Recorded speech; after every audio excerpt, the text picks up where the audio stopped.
సుభాష్ చంద్రబోసు భగత్ సింగ్ అంటే ఈ సెటిల్మెంట్ లో ఆయన భగత్ సింగ్ వృత్తిని ఆపే విధంగా అవసరమైన షరతు కింద పెట్టాలనే అభిప్రాయం కూడా ఆయనకి ఉంది. అంటే సెటిల్మెంట్ ని తిరస్కరిద్దాం దాకా వచ్చాడు.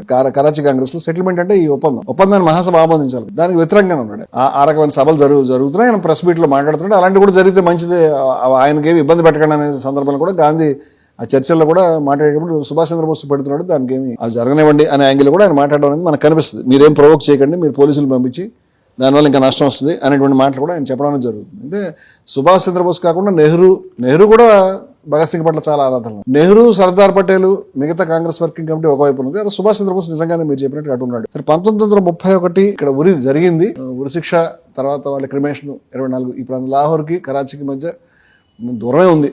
పంజాబ్ను అది సింధ్. అది ఇప్పుడు కరాచీ కాంగ్రెస్ గురించి మనం మాట చెప్పుకోవాలి. భారతదేశ చరిత్రలో కరాచీ కాంగ్రెస్ ఒక అద్భుతమైనటువంటి మార్పు తెచ్చినటువంటి మహాసభ. అంటే ఈ ఉరిశిక్ష విషయం మన యొక్క ప్రాథమిక హక్కులకు సంబంధించిన తీర్మానాలు అక్కడ మనకందరికి వయోజన ఓటింగ్ ఉండాలి, మనకందరికి ప్రాథమిక హక్కులు ఉండాలి. అది చాలా గొప్ప తీర్మానాలు అవన్నీ కూడా. మన రాజ్యాంగ రచనలు ఇవన్నీ ఉపయోగపడ్డాయి. ఆ తీర్మానాలన్నీ కూడా డ్రాఫ్ట్ చేసింది గాంధీ, నెహ్రూలే ప్రధానంగా. గాంధీ ఇది చాలా ప్రోగ్రామ్ యాక్టివిటీ జరగాల్సి ఉంది. అక్కడ చాలా మందిని విడిపించుకున్నారు, చాలా పని జరిగింది.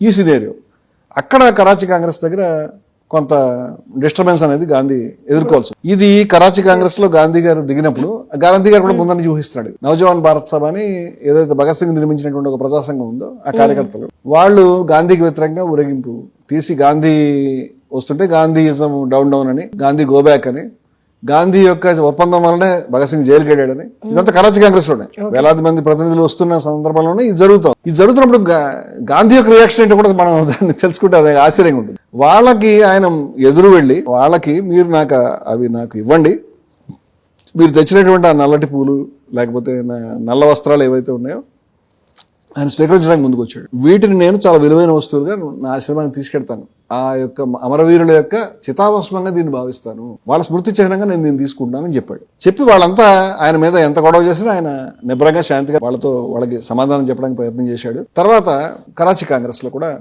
ఆయన చేసిన ప్రసంగం అనేది అద్భుతమైన ప్రసంగం. కరాచీ కాంగ్రెస్ లో ఓ తీర్మానం ప్రవేశపెట్టారు, భగత్ సింగ్ కి నివాళి అర్పిస్తూ పెట్టిన తీర్మానాన్ని గాంధీ గారు స్వయంగా డ్రాఫ్ట్ చేశారు. ఈ తీర్మానం అనేటువంటిది అది కత్తిమిస్తాం. మీరు గమనించాల్సి అంటే ఈ రకమైనటువంటి గాంధీ గారు చౌరీ చౌరాలో హింసాకాండే ఒప్పుకోలేదు. భగత్ సింగ్ ని పొగిడితే, భగత్ సింగ్ ని ఆరాధిస్తే, దానివల్ల శాండర్స్ లేని చంపాలి, వాడిని చంపాలి, వీడిని చంపాలి అనేటువంటి ట్రెండ్కి బలం చేకూరితే మనం ఈ దేశంలో అహింసా పోరాటాన్ని నిర్మించి ఈ దేశాన్ని మొత్తం కలిపి బ్రిటిష్ వాళ్ళని పారదోలడం సాధ్యం కాదు, ఉద్యమానికి హాని జరుగుతున్నటువంటి అభిప్రాయం చాలా మందికి ఉంది. గాంధీకి బలం. సో గాంధీ భగత్ సింగ్ యొక్క త్యాగాన్ని ప్రశంసిస్తాడు, భగత్ సింగ్ యొక్క దేశభక్తిని ప్రశంసిస్తాడు. అదే సమయంలో భగత్ సింగ్ కి యొక్క చర్యలు ఏవైతే ఉన్నాయో ఈ హింసాకాండ దీనికి ప్రచారం రాకూడదు, దీన్ని ఎవరో అనుసరించకూడదు అనే పట్టుదల కూడా ఆయన. అంచేత ఆయన ఎప్పుడు మాట్లాడినా, ఏ తీర్మానం డ్రాఫ్ట్ చేసినా, ఎక్కడ చెప్పినా కూడా ఈ చర్యలు తప్పు, ఆయన గొప్ప దేశభక్తుడు, ఆయన నివాళి అర్పిస్తాం అని చెప్పడం అనేది జరుగుతుంది. ఆయన చేసినటువంటి ప్రసంగంలో కానీ, ఆయన చేసినటువంటి తీర్మానంలో కానీ, అలాగే ఆయన రాసినటువంటి వ్యాసాల్లో కానీ, ముఖ్యంగా 29 మార్చి రోజున ఆయన నవజీవన పత్రిక రాసినటువంటి వ్యాసంలో కొన్ని అద్భుతమైన వాక్యాలు ఉన్నాయండి. Bhagat Singh did not wish to live. Bhagat Singh బ్రతకాలని అనుకోలేదు. He refuse to apologise. క్షమాపణ చెప్పడానికి నిరాకరించాడు. Decline to file and appeal వేయడానికి కూడా ఇష్టపడలేదు. If at all he would agree to live, he would do so for the sake of others. ఒకవేళ ఆయన బతకాలని అనుకున్నా అది ఇతరుల గురించి తప్పితే తన జీవితం గురించి బతకాలని అనుకునే మనిషి కాదు ఆయన అని చెప్పి అద్భుతమైన వాక్యం చెప్పండి. చాలా నాకు ఆకర్షణ కలిగింది. Bhagat Singh was not a devotee of non violence. Bhagat Singh అహింసకి భక్తుడు కాదు, అనుయాయి కాదు అని చెప్పి, but he did not subscribe to the religion of violence. అంత మాత్రాన హింసని కూడా ఆయన అంగీకరించడం లేదు. అంటే భగత్ సింగ్ లోను విప్లవకారులు వస్తున్న మార్పుని గాంధీ చాలా నిశ్చితంగా కనిపెడుతున్నాడు. అంటే ఊరికి వీడిని చంపడం కాదు, అవసరమైతే మనం బలి చేసుకునేనా మన సందేశాన్ని పంపించాలనే ధోరణి వాళ్ళు వచ్చారనేది ఆయనకు అర్థమైంది. అంచేత అహింసని వాళ్ళు పూర్తిగా ఒప్పుకోకపోయినా అలాగని హింస ధోరణే అనే ధోరణి కూడా లేరు. ఇక్కడ ఆత్మత్యాగం చేస్తున్నారు, స్పష్టంగా కనిపిస్తుంది అని చెప్పాడు. He was prepared to commit murder out of a sense of helplessness. హత్య చేశాడు అంటే నిస్సహాయత వల్ల, అంటే వేరే దారి లేపడం చేస్తున్నాడు. His last letter was as follows. ఆయన రాసిన ఆఖరి ఉత్తరాన్ని గాంధీ చెప్తున్నాడు ఎంత గొప్పదో. I have been arrested while waging a war. నేను యుద్ధం చేస్తూ అరెస్ట్ అయ్యాను. For me there can be no gallows. నాకు ఉరి అనేటువంటిది అలాంటిదే ఉండదు. Put me into the mouth of a cannon and blow me off. నా ముందు ఫిరంగిని పెట్టి నన్ను పేల్చేయండి బ్రిటిష్ వాళ్ళకి చెప్పాడు. గాంధీజీని ఆకర్షించింది. గాంధీజీని వ్యతిరేకించలే. ఇలా ఉన్నాడా ఇంత గొప్ప వీరుడు అని చెప్తాడు. ఇవన్నీ కూడా తనకి కోట్ చేస్తూ, బై హ్యాంగింగ్ దీస్ మ్యాన్, వీళ్ళని ఉరి తీయడం ద్వారా the government has demonstrated its own brute nature. తన యొక్క పాశవికమైన దుర్మార్గమైన ప్రవృత్తిని బయట పెట్టుకుంది ప్రభుత్వం తిడుతున్నాడు. ప్రభుత్వం ప్రొవోక్ చేసింది అంటాడు. ఇది ఒకే రకంగా కనుక ఇలా హత్యలు చేసుకునే విధానం వెళ్తే కనుక చాలా ప్రమాదం అనేది మాట చెప్పాడు. ఇప్పుడు తను ఇదే సందర్భంలో we had hoped that the government would be cautious enough to pardon Bhagat Singh and his associates to the extent of remitting the sentence of hanging. ప్రభుత్వం ఈ యొక్క శిక్షల్ని రద్దు చేస్తుందని మేము ఆశించాం. అక్కడ దాకా వస్తుంది అని అంటే వెనకాల పక్క అడుగుతున్నాడు, ముందు పక్క నుంచి కాకుండా అక్కడ దాకా ఉంది ఆయన వ్యూహం. కానీ అది జరగలేదు అని తను బాధపడుతూ ఉంటాడు. ఇదంతా కూడా ఆ వ్యాసంలో ఉంటుంది.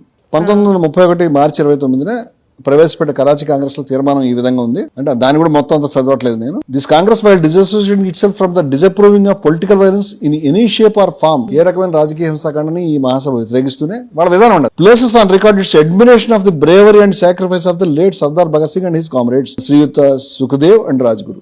వీళ్ళ యొక్క త్యాగానికి, వీళ్ళ యొక్క ధైర్యానికి నివాళి అర్పిస్తున్నాం మేము అని చెప్తున్నాడు.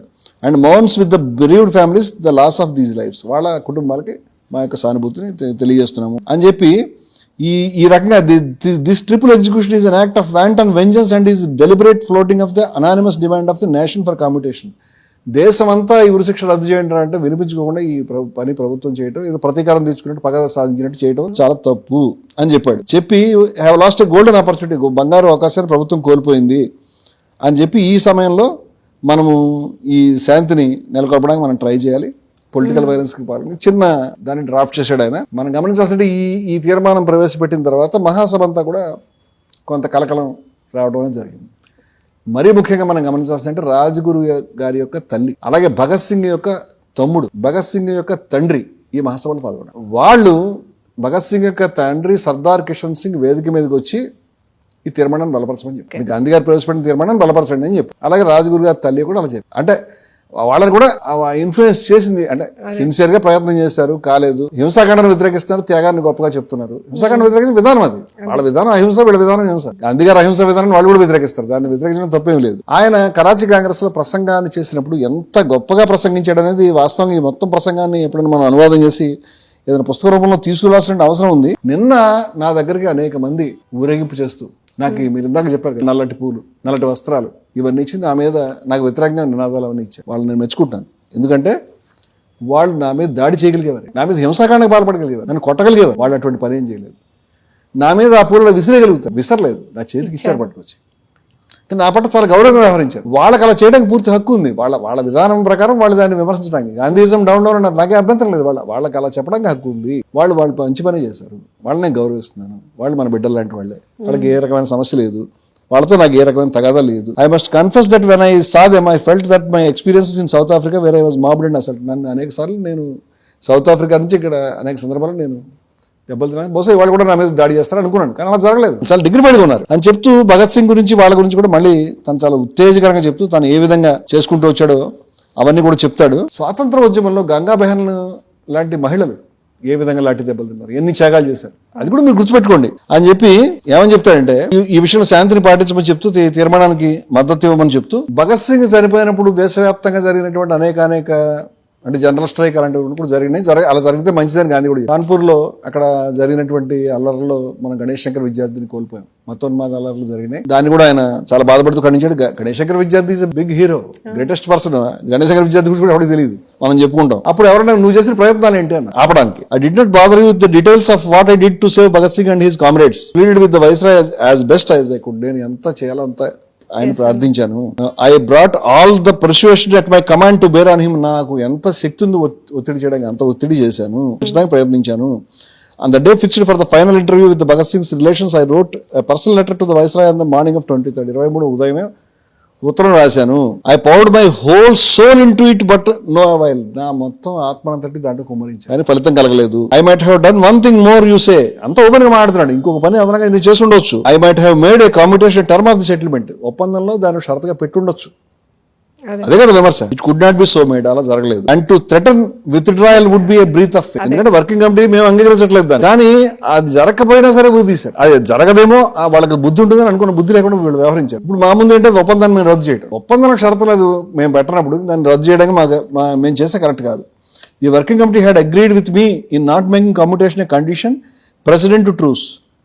అంటే ఒప్పందానికి మొదట దీని షరతుగా పెట్టకూడదనే విషయం నేను వర్కింగ్ కమిటీ ఒక లైన్ లో ఉన్నాం, ఒక అంగీకారంలో ఉన్నాం. I could therefore only mention it apart from the settlement. అది ఒప్పందానికి భిన్నంగా దాంతో సంబంధం లేకుండా వేరేగా నేను దాన్ని నేను అదే పని చేశాను చెప్పి the revered friend Pandit ji and doctor Sapru tried their best. వాళ్ళు కూడా ప్రయత్నం చేశారు, సప్రూ గారు కానీ నెహ్రూ గారు కానీ, అని ఇదంతా జరిగింది అని చాలా బాధపడుతూ ఆయన మాట్లాడాడు.